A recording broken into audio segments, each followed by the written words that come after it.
What up, my freaks? Ruinous Insight here with another Battlefleet Gothic Armada 2 Skalgrim Mod ship spotlight. This time we're going to be continuing our look at the Adeptus Mechanicus and now moving towards the Adeptus Mechanicus cruisers, all four of which have had a significant rework and are now in general a lot more specialized, which makes them pretty interesting. We're also going to be a little bit doing a comparison with them and their counterparts in the Imperial Navy, because I mean it only makes sense to compare the same sort of cruiser. And this time we will be taking a look / focusing on the Tyrant, which I think out of all of these guys is by far the most interesting cruiser for a number of reasons. One, it is the cheapest, which means you can field way more of these guys, especially compared to something like the Lunar, but the Lunar has a Nova cannon, so that that does sort of make sense. More importantly, this is a close combat ship, really the only close combat ship in the cruisers that the Adeptus Mechanicus have. Obviously, they have the spears for close combat ships in the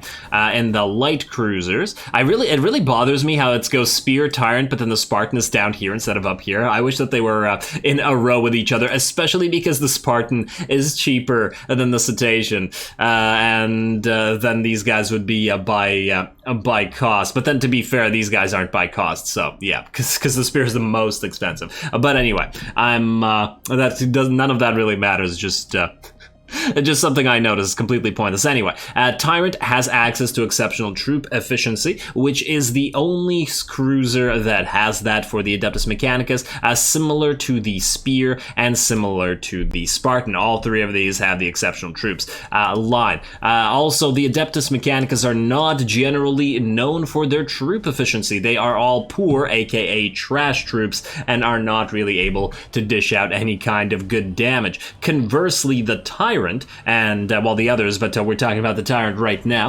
The Tyrant is able to dish out an insane amount of boarding damage for its cost and its class at 12 to 16 and 16 to 8. If we just take a look at all the other cruisers, we got 4 and 2.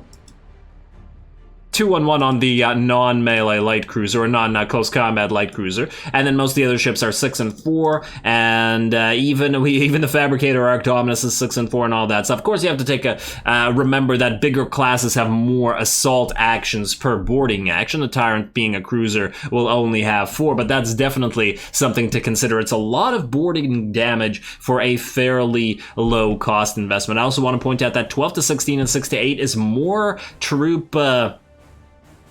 It's more troop damage while discounting the number of assault actions, and pretty much the entire Imperial Navy, with I think the exception of the biggest Titans, and that includes up to battleships. And honestly, that includes the battleships of the Adeptus Mechanicus as well, as except for the ones that are specifically oriented to do that sort of thing. Let's see, 646, or maybe for the Admech. Oh, okay, so it's just the Scutarius arc, really only the melee exceptional troop efficiency arc. And I just want to once again praise the Skalgrim Mod for giving us the Scutarius arc, Spartan, Tyrant, and Spear, a full line of every class essentially, but close combat oriented. Really speaks to my personal favor for these kinds of ships and the fact that I really enjoy them. Anyway, back to the Tyrant. Let's take a brief look at it. There's really not much to see with regards to actually looking at it. It is just the standard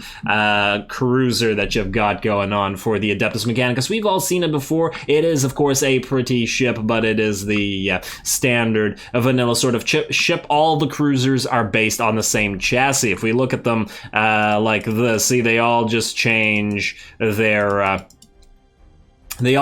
weapons essentially, but they're all just the same chassis, or whatever you call this, or hull. They're all the same hull. That's the name of that for a ship. So yeah. Now, briefly taking a look at everything that isn't the boarding damage, it's got I think a little bit more defensive turrets. It's got a little bit less shield than the other cruisers at 800 instead of 200, and a little bit more HP at, I think it's got like 600 more HP or something like that. 2250 50 versus 28 to 12. Yeah, well, all of that makes sense. You want a little bit more shield when you're fighting at distance, and you want a little bit more HP when you're fighting at close combat, because shields go down really, really fast, and when you're in close combat, once the shield goes down, you're going to start taking a lot of hull damage, and that's where you want to be a little bit more tanky in that regard. So that all makes sense. The armor is identical to all the other cruisers, with 83 frontal armor, so that you can move up front, I guess, and get engaged. Although that is, I suppose, especially valuable to the Tyrant, because it actually does need to close the distance with the enemy, especially if the enemy is a longer range sort of fleet. Otherwise, pretty standard stuff. I'm actually curious, its speed is 160, which is also the same as the other cruisers, so it can't actually close the distance any faster. Interesting, because the Spartan is faster than the other Grand Cruisers, and the Spear is faster than the other light cruisers. So this thing, I suppose, would then function as a sort of support for the rest of the close combat Adeptus Mechanicus fleet, even as it afterwards closes the distance, because it will lag behind, and that's partly okay. And I think that is okay because it does have the plasma macro battery weapons, and 4 of them as its weapons. They're not macros, they're plasma, and of course the same thing is true of the Spartan, but we've gone over that thing has a considerable speed advantage. But anyway, the plasma macro battery weapons are important because we can consider that as a comparison to the Imperial Navy's Tyrant, which instead has 2 plasma macros, 2 regular macros, as well as, I believe, torpedoes as well. So you really need to get it close to dish out the damage, whereas the plasma macros, they can definitely engage at mid-range. They don't have to be in close combat, so you definitely have a little bit more options with the Adeptus Mechanicus' Tyrant. You can sit back, you can add some fire support, even at long range with accuracy, or with the lock-on rather. They will still be providing a decent amount of extra damage against any enemy fleet. And then, of course, when the enemy fleet gets to you, or when you get to them, you will be dishing out more damage. Of course, the bombardment cannon is also a support, but it is not an active ability like the torpedoes, and it does not need to be at really close range to get most of those torpedo hits in. Of course, it will miss a lot at range, but it does share the same kind of accuracy, at exceptional accuracy, with the not Nova cannons, with the plasma macros. So once again, fire support, very viable before you go in and get all that boarding damage out there. I believe that's just about it in terms of taking a look at this thing's weaponry and comparing it to the Tyrant of the Imperial Navy. And we're just going to make a fleet with nothing but Tyrants. And yes, I did say you could make a fleet with all of these guys, but then the spotlight would really be on them, especially if the Tyrant were to act as a sort of supporting ship. So all Tyrants, tyrannical, that's what we're going with. Now, in terms of upgrades for this thing, I believe that you won't get as much value out of Advanced Void Shield Pattern, just because once these guys get close, they will start losing their shield really quickly. Honestly, it's a toss-up between Disruption Overcharge and doing more damage to enemy shields and screwing up hull cauterization and Eldari hollow fields and stuff versus the Advanced Void Shield pattern. It really depends on the type of engagement. If you're fighting close combat all the time, I would then still probably take the Advanced Void Shield pattern, or rather, I would rather take the Disruption Overcharge. But if you're fighting at a longer engagement where you're far away from the enemy, then or at least mid-range, because they're plasma macros, then I'd probably still go with the Advanced Void Shield pattern. This time, we're going to go with armor-piercing ammunition, and we're going to go with Disruption Overcharge just because I feel like I want to max out on the damage that this thing is dishing out. And really, these 3 are the only upgrade choices you have, because all the flagship stuff, if you're bringing a fleet like this that's all Tyrants, is not going to be very useful, and you want to buff up your entire fleet. Right? So it's got to be Disruption Overcharge, or armor-piercing ammunition, or finally the Advanced Void Shield pattern. I just want to take one more quick look at the, I believe the standard range of the plasma macros is, yeah, it's 18,000, yeah. So with lock-on, they can be at max distance, although obviously the extreme range accuracy not going to be so great. So yeah, we'll do that. We will have to bring an auger probe just in case we want to fight at somewhat of a range. And you know what, for once, let's go with a Mecha Dominator. Why? Just because we can. And because I haven't done it before. I think for the other cruisers, I'm going to be taking Advanced Void Shield Pattern because they will maintain distance. They don't want to close in and get all those crazy boarding actions like the other ships can. Oh wow, we're against another Adeptus Mechanicus fleet. And that actually hasn't happened before, and actually I found that pretty interesting. Let's do that. AdMech on AdMech, except we're going to be a lot more tyrannical about it.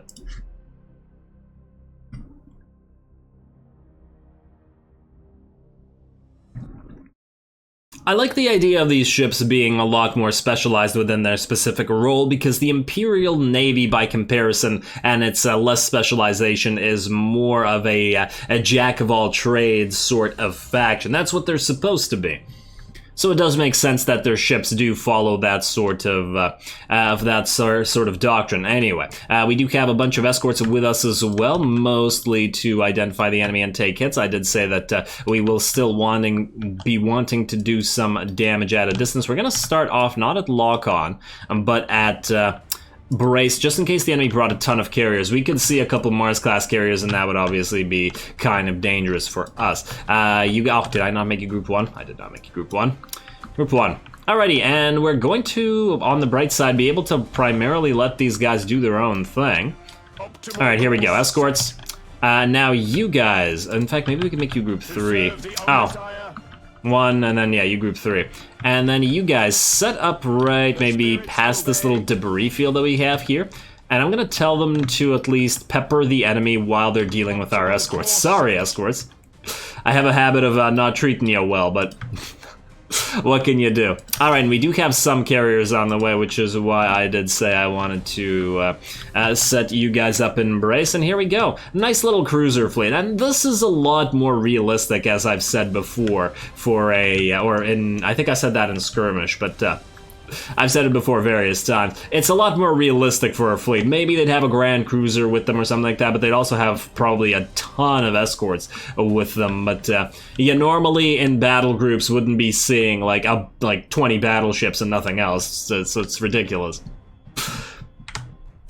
Alright, what do we got here? And we're doing a decent job of shooting these guys down. They were only fighters anyway, but it looks like, yeah, they wouldn't have made it through even if they were bombers or anything like that. So that's lovely for us. Now, you guys, start moving. As soon as your bombardment cannons start firing, we're going to get ready to turn you, and we're going to set you into auto-engage, at least until the enemy gets closer. Now, if the enemy has Omegas or anything like that, it does look like it has a decent amount of stuff. Oh, and look, the enemy has a spear of its own.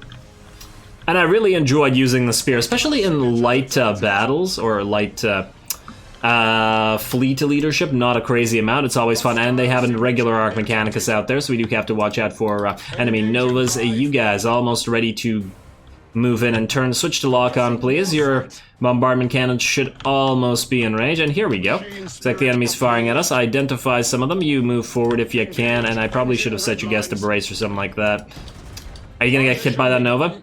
You're gonna use an Eye of the Omnissiah on you, okay. Alright, and here we go. And I know I said that this is a close combat cruiser, but I'm still, as I said, going to soften up the enemy targets like so. Auto-engage, everybody, please. You can sit here and auto-engage as well. Get out another auger probe, and let's see how much damage we do before our escorts die. And we have to move in. Now, the enemy is moving around this field here, and interestingly enough, it looks like they do have a Spartan here, and there's that Omega. Okay, so that's gonna be dangerous. Vessel screams. Alrighty, now how much damage? Well, we see some shields going down because of that cauterized hull. Well, I forgot what the name of the upgrade is. A disruption overcharge, yes. Wait, hull cauterization is the Necron thing, right? Yeah. Whoops.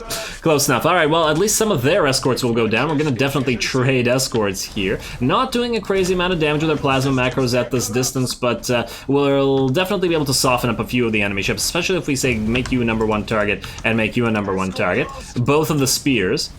We don't want to be dealing with enemy range stuff.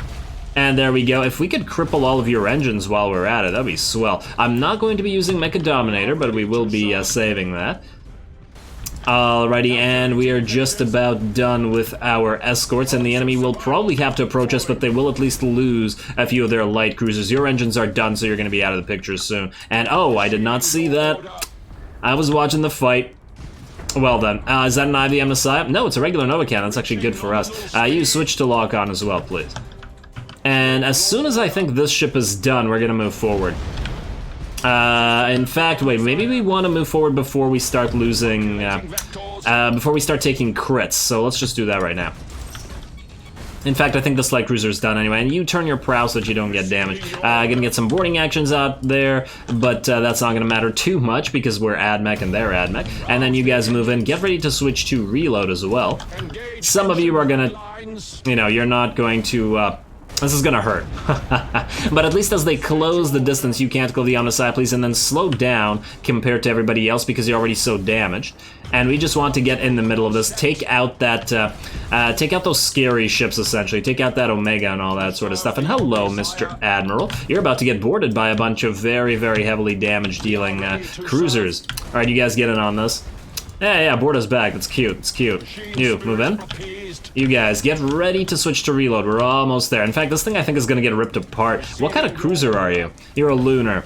They really shouldn't have had their Admiral be a lunar. And there we go, Mecha Dominator on that. Maybe I should have saved that for the enemy Arc Mechanicus, but I think we're going to be just fine. Their Admiral is just about dead. You, my friend, are also probably going to be dead soon, but that is life. You guys get ready to switch to reload as you close the distance. You can't go the Messiah, switch to reload as well. Oh, and your engines got critted out just as that happened. Down goes the enemy Admiral. And I do want to set you guys to close combat engagement 4.5 and cancel your orders. You can now auto-engage. And start boarding enemies. You know what? I really would like you to board this this Omega before it starts killing you. We'll have you. There we go. There's the call to arms. That should do a decent amount of damage. And oh, damn. On to board you. Oh, we should be careful with you, my friend.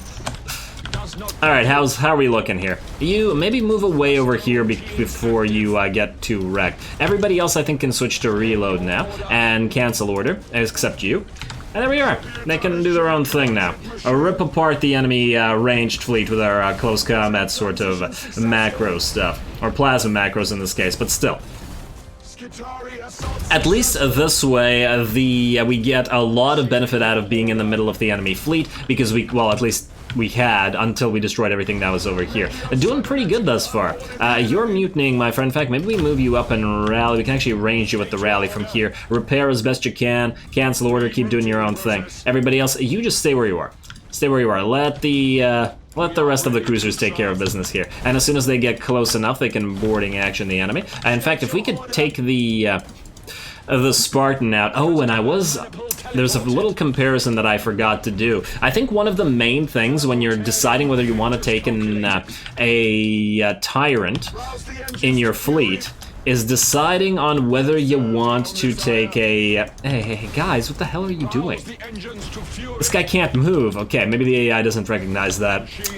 What I was saying was you have to decide whether you want to take Tyrants or Spartans. The Spartans, obviously, they dish out a lot more damage, but they cost 170. But that's not twice as much. But they do more than twice as much damage as the Tyrant cruiser does, which is pretty interesting. Obviously, it's a lot less HP, but these guys also have a spur, so they can additionally ram stuff. And yeah, they do have 8 plasma macro batteries as opposed to the 4 of the regular Tyrants, in addition to 3 macro turrets, which will dish out more damage than a single bombardment cannon turret by quite a bit. Like, it's not 3 times as much, but it's probably somewhere up there. Alrighty, and can we board this damn thing? There we go. Obviously, you're gonna want to regular boarding action, not lightning strike, but hey. If it works.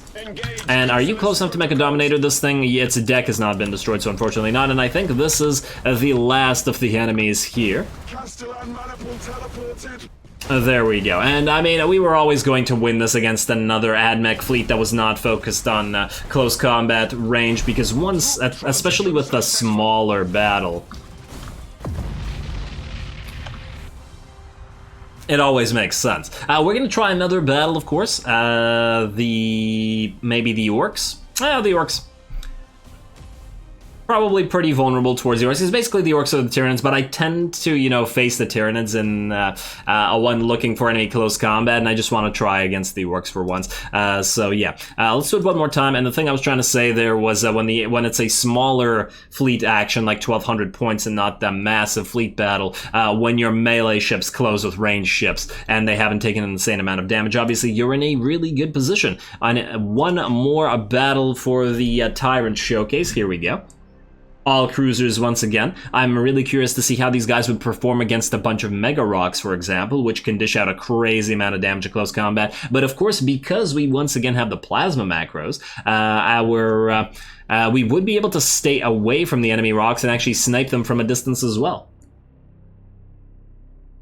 which we really wouldn't be quite as effective as if we were forced to rely on regular macros. Anyway, same sort of setup, pretty obvious. We will have to be a little bit more careful, but otherwise, you're going to be group 2, you're going to be group 1, and you're going to be group 3.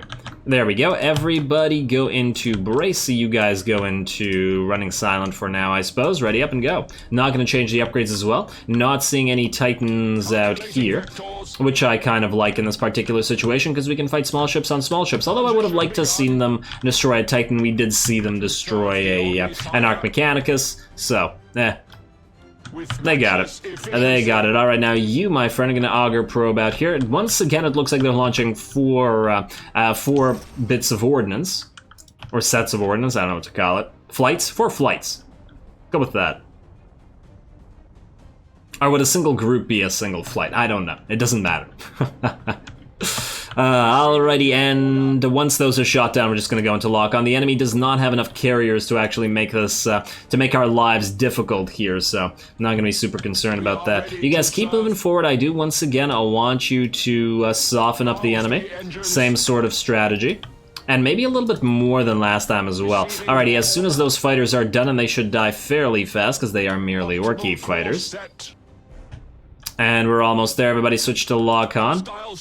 Don't see our bombardment cannons firing yet.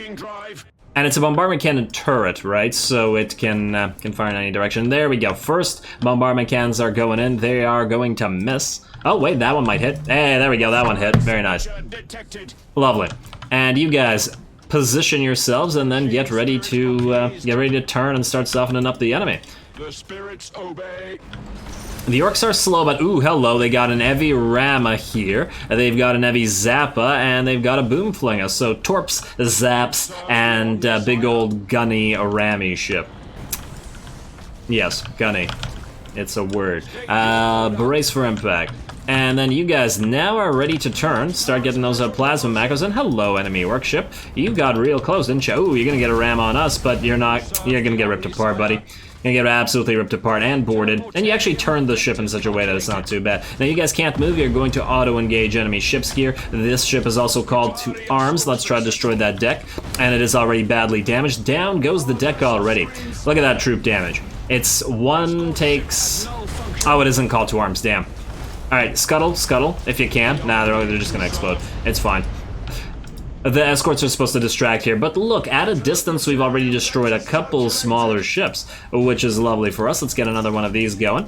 And yeah, the orcs are having a really bad time against this. I thought that this would be more difficult than facing another Adeptus Mechanicus fleet, but it looks like that's not going to be the case. Looks like these orcs are gonna get ripped apart. And try to take out this ship's engine first. And yeah, look at those plasma macros coming in. The accuracy is certainly there, despite the distance still being fairly considerable. We're not close enough to lightning strike, which means we don't have the 9,000 range. So we're at half accuracy over that. And looks like you're going to die. Ooh, you're the heavy Boomflinger, aren't you? Yeah, that's going to be a little bit of a problem. Let's just move away, you guys, so that we don't have to lose a single cruiser to Torps, because once those hit, we'd be in a pretty bad situation. And there we go. And yeah, as I was saying, plasma macros. Very nice when you have the option. Now, hello. Has your deck been destroyed? It has not. You are about to ram us. And switch like this so it can move through. Oh, I shouldn't have. Ouch, ouch, ouch. I didn't mean to do that. You need to move away, buddy. Move away, move away, move away. You, my friend, are going to be our first casualty. Set to brace and move it up. You guys, I think, can now go into auto-engage. I do want to board you a few times, though. Mecha Dominator, this guy, now his deck is still not destroyed, but it will follow suit soon. Brace, repair. You guys, get ready to move. 4.5 engagement distance, reload, move, and cancel order. Go. These guys, probably not going to be happy. Can we Mecha Dominator you? Yes, we can. In fact, we can force you to sit there. There we go. Now you just do your own thing. Maintain max distance and auto-engage as well. I'm surprised that you're not dead. Let's engage the enemy. Alright. Don't engage this guy, though. Number 4 target, please. And then cancel order. They shouldn't be engaging an enemy like this, but it's okay. It's going to get ripped apart. It is also moving away from us, which means we're dishing out more damage, as orcs are weak to their armor in the back. And now we have the enemy admiral here. Maybe I should have saved the Mecha Dominator for it, but I think we'll be okay. We're doing surprisingly well against the orcs, considering we don't have a lance fleet and are not kiting them. We're fighting them where they're strong and are still doing pretty good. Try to destroy this guy's deck, please. 45 seconds until that Mecha Dominator, and I don't think we have anything else. You want to call to arms him? Nah, just use Canticle of the Omnissiah. I don't really care how many of these guys die because they're just cruisers. And once again, it's just a showcase and stuff. It's not a campaign battle, so we don't really have to care about preserving our ships. And this is why I really enjoy actual cruiser clashes, as in not the battle type, but the type of fleet when you have a bunch of lighter ships. They're really fun. They make the fleet battles look pretty cool. Or you know, like one gigantic ship and then like a billion cruisers, but that obviously works better in the massive battles as opposed to the small battles. Alrighty, how are we doing? More boarding actions, please. That, you can hit you with another Mecha Dominator. Ouch, ouch, these poor orcs. And board you as well. Why not? Why the heck not? And you can switch to lock-on. Stay all the way back here. But damn, look at how tanky this rock is. It's certainly taking a while to bring it down, and that's with our benefit. But I also like this little line of cruisers that are sort of, you know, circling around this one ship, trying to bring it apart. And this does make the rocks feel right that they're so tanky like this. And there we go, just like that, the battle against the orcs is over. It was a pretty simple one, and I suppose not surprising that we won. And that should be it for the Tyrant showcase. I think it's a pretty interesting ship. If I were to play another Imperial campaign, I would absolutely build out a full fleet. In fact, I'm probably going to make one in a skirmish battle, just to test it out, like a full fleet with Spartans, Spears, Scutarius Arcs, and Tyrants all over the place, like a full close combat Adeptus Mechanicus fleet, which is really interesting, really doesn't play into their strengths in the vanilla, but I love having the option here, and this Tyrant edition, or it's the specialized Tyrant edition, really does work in that regard as well. So there we are, that's where we're calling this rework, and next time we will be taking a look at the next cruiser. Not sure which one it is, maybe just the next one down the line, but we do have to go through all of them. Don't forget to leave a like and a comment for your friendly neighborhood heretic. All glory to the algorithm, and thanks for watching.